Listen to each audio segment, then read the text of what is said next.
Hey, welcome to Crizzy Books. I'm Crizzy, or Criz, but only my Bigfoots call me Criz. And today I'm going to be doing a review for Patricia Wants to Cuddle by Samantha Allen. This story centers around a reality TV show called The Catch, which is similar to The Bachelor. We follow the 4 finalists of the show, 4 women who are vying for the love and affection of the leading man who is going to select one of them. They've decided that they're going to film the finale on a remote island called Otter Island in the Pacific Northwest. And throughout the story, the tensions rise between all of the contestants as well as members of the crew. But lurking behind all of them is a very mysterious creature.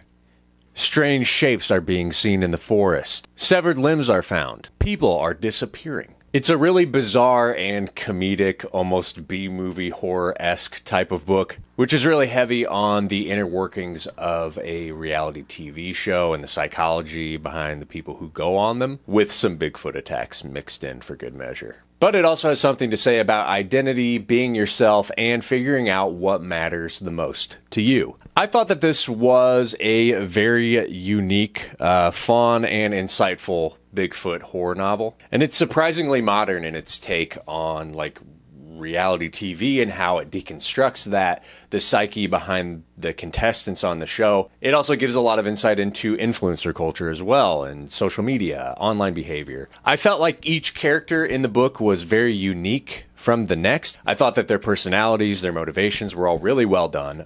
It was easy to tell one from the next, which I was a little concerned about with this being a reality TV-based story. But pleasantly surprised. I thought all the characters stood out. For this being a horror book, however, I didn't feel like the horror was super prevalent all throughout. It starts off in really subtle ways, and ways that I thought were really effective. The big climax and payoff and finale didn't really ever reach the height that I felt like they probably should have. And a lot of the horror is really taking a back seat to this reality TV show and everything that's going on with those characters, which ultimately just left me with a ton of questions, a lot of side plots that I didn't feel like were resolved or fully explained. I just felt a little unsatisfied by the end of it.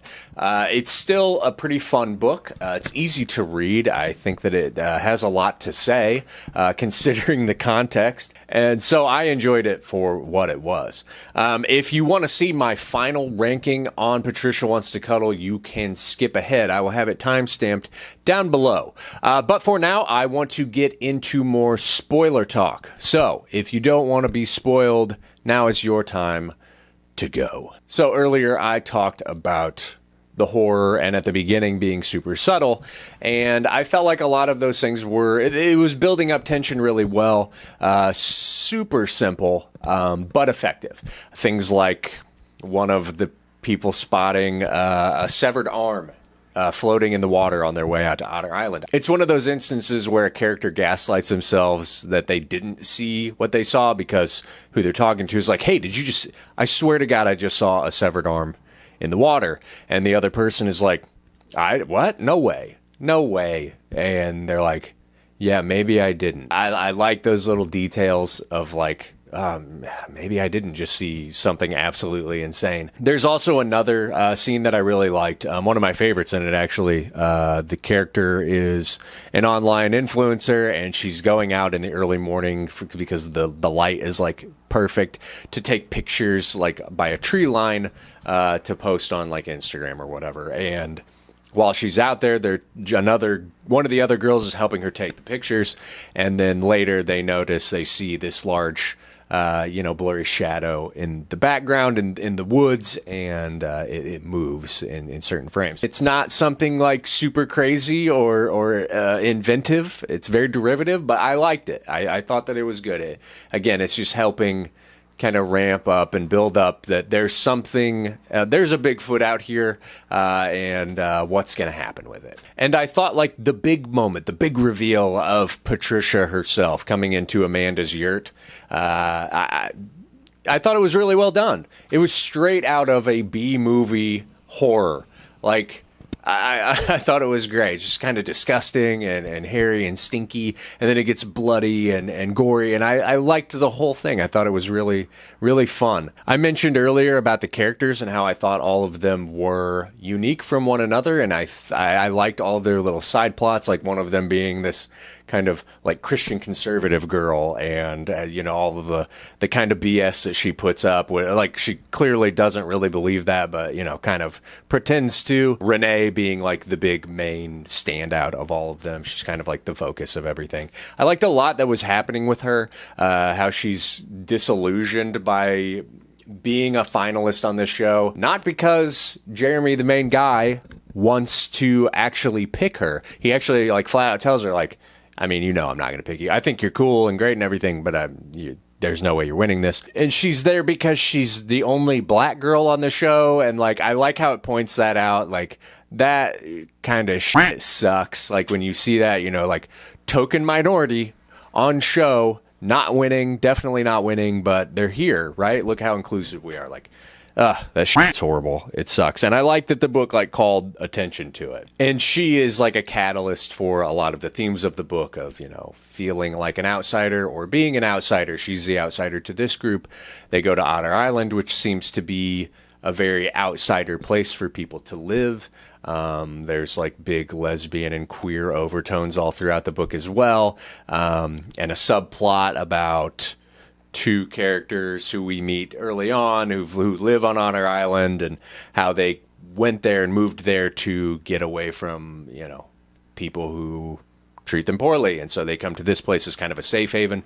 And the book is a lot about that, finding out who you are and where you belong, and then finding the people that you belong with, and then protecting each other. That's pretty much what the whole book is about. I liked it. I thought it was good. And I thought that Renee's character brings up a lot of really cool and great points. The idea of finding a place like Otter Island. She brings up how she likes that there's only one coffee shop in town. There's only one bookstore in town. There's only one or two restaurants. You don't have to overthink anything. That's just where you go.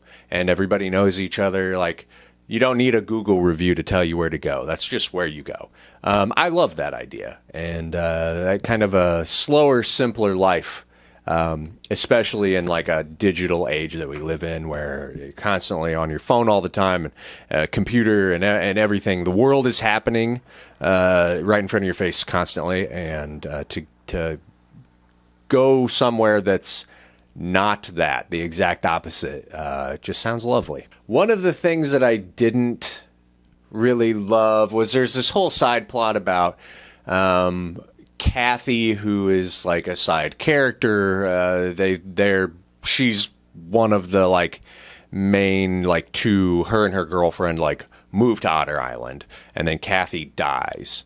Not within the book. She's just dead the whole time. But then there's this whole side plot about her sister going to find her, but then just finding Patricia, and then joining this kind of group of other women who protect Patricia and like help her like kill people and stuff. I think I found it all like not super satisfying. I didn't feel like there was enough context there, and it just kind of, that was one of the things where I'm like, well, what was all of that about? I didn't really feel like I got a whole lot of like insight into what exactly was going on. Like, I get it. Again, this group is protecting Patricia, who is an outsider. She's a Bigfoot, a big scary Sasquatch.